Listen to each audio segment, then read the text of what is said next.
Okay, so I saw this.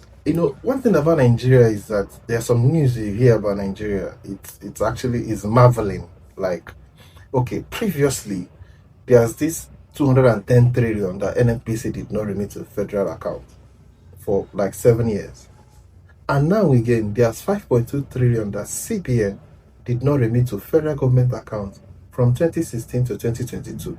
Like, why are we hearing this news? Why is it happening? Like during this Buhari regime, I don't know what Buhari did to this country, especially from that 2015, 2016 to around 2022, 2023. A lot of things happened. That's when the NNPC non-remittance happened, and that's when this CPN non-remittance also happened. So, this particular issue actually caused a kind of rowdy session at the Senate. I want you to watch it, and then I'll come back and I'll talk about it. Please don't forget to subscribe to this channel and touch the notification button so you'll be notified whenever we drop posts like this. I will see you at the end of this video. Central Bank. Now, the Central Bank yesterday was accused by the Public Accounts Committee. I think it was Senator Salami, right? Yes, that's his name. Making that point. And he was saying that the CBN has to be summoned to come and explain this unexplained 5.2 trillion that is hanging somewhere and another 1.1 trillion that has not been added to government expenditure. Now, look at it. The CBN makes profit through foreign exchange transactions, bank charges, and all of that. And that's different from his running costs. He keeps that money aside. He can use that money, either for anti-development purposes or for pro-development purposes. What we have seen under Olayemi Cardoso is that he's very reluctant to invest in development issues. And I say this by citing the example of Emir Sanusi II, when he was CBN governor. He intervened in a number of projects supporting, supporting development. Emefiele had the famous Anchor program. He was so involved in the development process that we started saying he was overstretching himself. Okay, that the bank should just focus more on monetary policy. But a CBN, a central bank, as banker of last resort, as banker to government, as the agency involved in monetary policy, can use its surplus, let me use that phrase, to involve in development. We have raised a number of issues this morning about persons not being paid. ICANN, that is the All Indigenous Contractors Association of Nigeria, they've been carrying placards that government is owing them for projects that they have completed in 2024, running into between 500 billion to 700 billion naira. And that the total debt is about 4.1 trillion. And then the CBN is sitting on, as alleged, 5.2 trillion. The Bank of Industry is not funded. I think one of the senators was talking about Bank of Industry. Now, what are they doing with that money? The Bank of Agriculture is underfunded. Many of these ministries, do they even have money? Have you ever heard anything about the Minister of Steel Development doing anything? What are they doing in that ministry? Have you ever heard anything about the Ministry of Environment? What are they doing in that ministry? If they don't get the money, they will not be able to do anything. And then you say the CBN is sitting on almost 6 trillion naira. So I support the request by the senator that the CBN should come before the accounts committee, public accounts committee, and the Senate to explain how it is supporting or not supporting the development process. Now, then you talk about Eric Chow. Now, the president said they should pay Eric Chow months ahead, up till October. They paid him. But I hear that one senior official of the NFF is now saying, oh, they will pay him.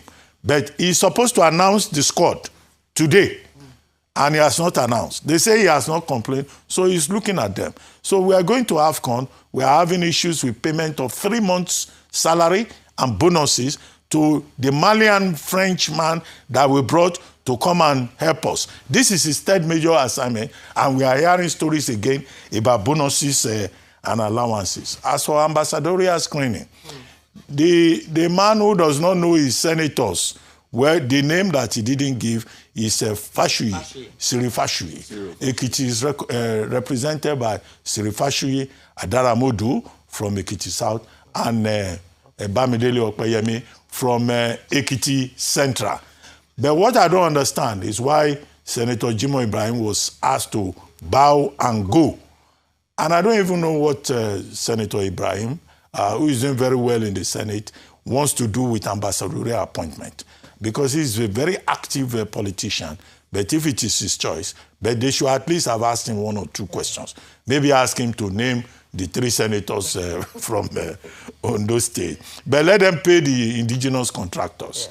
Because when we say contractors are not doing well, if you don't pay them, they say they are facing financial ruin. They've borrowed money. Some of them are dying. Another, they have to carry placards. Is that the way we treat foreign contractors? And yes, CBN is allegedly sitting on trillions of money that they are not using for any development or progressive purposes. I think you're right, Dr. Bati. In the spirit of transparency, and I don't know what the rowdy session was for, when we were calling for accountability with the Central Bank of Nigeria, particularly with unremitted funds running into trillions of naira. We need to know where the funds are, what they were used for, and why due process wasn't followed. And so we doubled down on that and asked for an inquiry into that particular matter. Now, moving away from that, I wanted to just touch on a few stories this morning, a lot before us, and of course in the course of today's show we'll have an opportunity to really dissect in detail some of them. But for the police protection, as was discussed yesterday at AFEC, one of the things that we talk about when it comes to policies like this is implementation. So in principle, it makes sense that if we have a shortfall of officers on ground, especially at a time when the nation is grappling with insecurity, and one of the challenges that has consistently been highlighted is the fact that we don't have enough police personnel. Now we're going to recruit 50,000, but before they get recruited, get trained, the president has given a directive that about over 11,000 police officers who are currently serving VIPs should be pulled out and deployed to actually do what they were trained for. Excellent policy, or great policy. But in terms of the thinking through and implementation, there might be, actually would be, a lot of snags and bottlenecks here and there, bureaucracy here and there. And that's why Rufai, perhaps the president, having received post his announcement, feedback from different quarters, this concession he has made around, if you need it based on the hazard of your job or a particular assignment or task that you're given, then speak to the IGP of police and IGP, and I will clear you. However, it was also announced that the IG had sent to police officers who were protecting VIPs that if they were found wanting of obeying this directive, they would be ranked lower. They would be demoted in rank. But more than this, if we want a policy like this to work, we cannot punish the police officers alone themselves. We must also punish the perpetrators, the VIPs themselves, who continue to have these police officers as part of their protection apparatus as a result of the fact that they themselves are disobeying a directive from the president. Perhaps even introducing a whistleblower policy whereby people who identify these people who are disobedient can send an anonymous message and identify them. It's very easy. People see them at parties, see them at outings, and we can help the president actually fulfill this mandate of ensuring that police officers go back to doing what they were trained to do. I say this because there should be no sacred cows. The examples where this has happened in the past, policies like the spraying of naira at parties, we've seen incidents where in some parties, by some figures in society, nothing is done, and then some low-hanging fruits are picked up, made an example of, and that's where we see the end of that. So it can work, but there are a lot of actions, a lot of things that must be put in place. Another thing that was approved yesterday, and I thought was very important to mention, is the Nigerian Industrial Policy Plan. We keep talking about how we must just turn Nigeria into a productive nation in order to hit that $1 trillion economy by 2030, or at least see a GDP growth. Now, in order to do that, one of the key policies is the Nigeria First policy, which means that in procurement processes for MDAs, they will be mandated to put first consideration for goods and services made in Nigeria. And that is definitely a step in the right direction. Right from cars that are used, office stationery. Let's start with his own car. Yeah, that's what I'm saying. So that's why I'm highlighting that particular policy, because it has now been approved, and we are hoping that we'll begin to see the changes, in government, whereby we can begin to promote, just as we had America First, Nigeria First when it comes to goods and services. Also, yeah, you're going to say something. No, you finish. Okay, yeah. So just to land on that, now on the airfares, I need to just make a point here. The truth is that, yes, they say the taxes are higher, but taxes haven't increased this December. So there's also an issue around fairness when it comes to competition amongst players. The service, that sector has been deregulated, but in addition to deregulation, it's also the work of the FCCPC and other agencies to ensure that consumers are not taken for granted or not exploited in favor of profits, high profits. When it comes to market forces based on a free market, business owners can decide based on demand and supply to increase fares to, enormous amounts, and it cuts across. If you look at Airbnbs in Lagos, talk about Dirty December, price of transportation, even the people who are complaining, who own businesses, increase or hike up their prices, in such a way that a lot of people cannot afford, and it is almost bordering on ridiculous. So this is where we should actually look at beyond the taxes. Taxes have been on for a long time. It's a conversation that's ongoing, but also the players themselves not to take advantage of this season to almost rip off Nigerians, and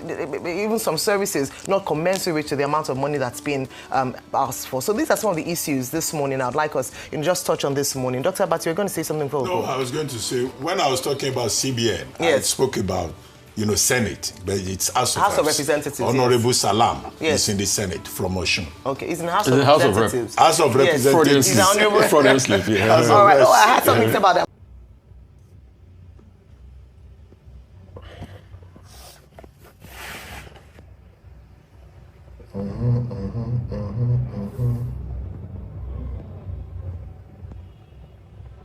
Okay, so this 5.2 trillion that the CBN is owing the federal government, it's not a debt.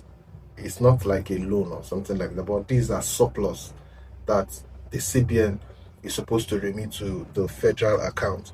The profits that CBN normally gets from investments, a lot of investment they had, they're supposed to remit the surplus to the federal government account, but they are not doing it. They didn't do it for 6 years. Yeah, for 6 years, it wasn't remitted, and that amounted to the tune of 5.2 trillion. What are we even saying? This money is huge. It's huge. Now, use this thing and imagine that 210 trillion, this NNPC scam. That one is massive. With 210 trillion, if we're to share it to Nigerians, everybody, both babies and everybody should be getting 800 and something thousand. And if you have to share to people up to 18 years and above, people will be getting 1.6 to 1.8 million each. That's how 210 trillion is. And it wasn't remitted. Nobody knew where the money is. And now 5.2 trillion. We have left the era of billions. We are now in the era of trillions. And they are calling it as if it's nothing. And nobody is getting arrested. God will help us in this country. That's all I can say. Please, don't forget to subscribe. We'll get back. I said we'll get back to you. Please don't forget to subscribe to this channel and turn the notification button so you get notified whenever we post. I'll see you again.